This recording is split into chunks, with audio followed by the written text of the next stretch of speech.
राम राम मंडळी. तर आम्ही जाणार आहोत आमच्या दुसऱ्या शेतात, कारण की हा डबा द्यायचा आहे. आता हा डबा कोणासाठी तुम्हाला शेतात गेल्यावर कळेल, आणि दुसरं शेत कसं आहे ते पण तुम्हाला कळेल.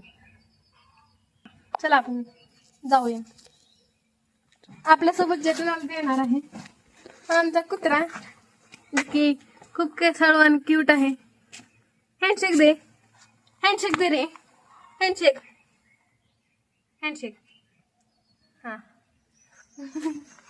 हँडशेक नीट. हा, हँडशेक. हा, आता मूड नाही त्याचा, नाही तर लईच.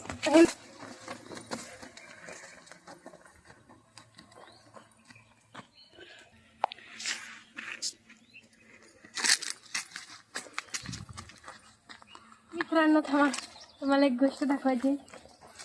बघा इथं बघा, रामफळ आहे.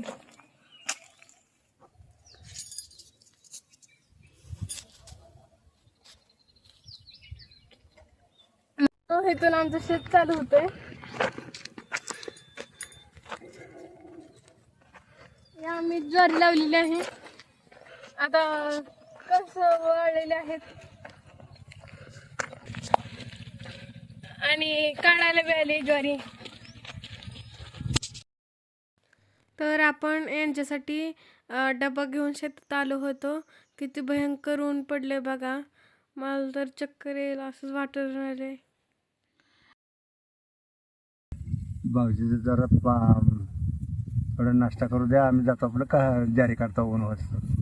बरं का मित्रांनो, तिकडे आहे चिंच, आणि आमच्या खालच्या शेतात ऊस आहे.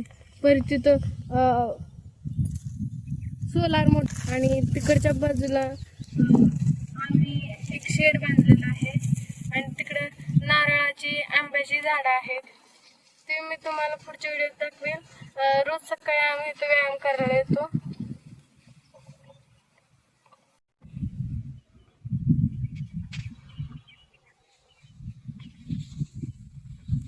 उन्हात बघा माझा चेहरा कसा लाल बुंद झालेला आहे.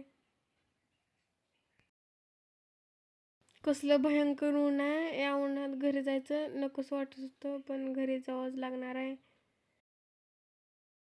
घरी गेल्यानंतर मस्तपैकी कूलरच्या पुढं झोपणार. म्हणून मी धरला होता घराचा रस्ता. माझ्या आधी जेठालाच पुढं पळत होता, त्याला बी जायचं होतं घरी. माझ्यापेक्षा जास्त त्याला गडबड झाली होती. मित्रांनो आता आलं आहे आपलं घराजवळ.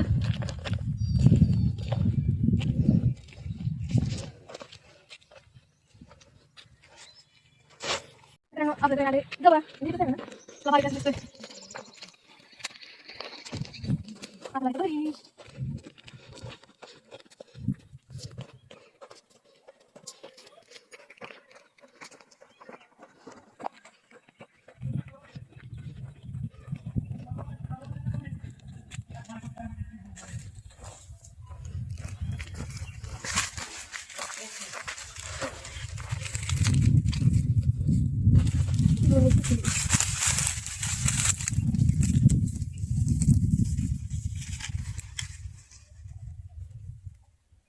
अजून एक आहे.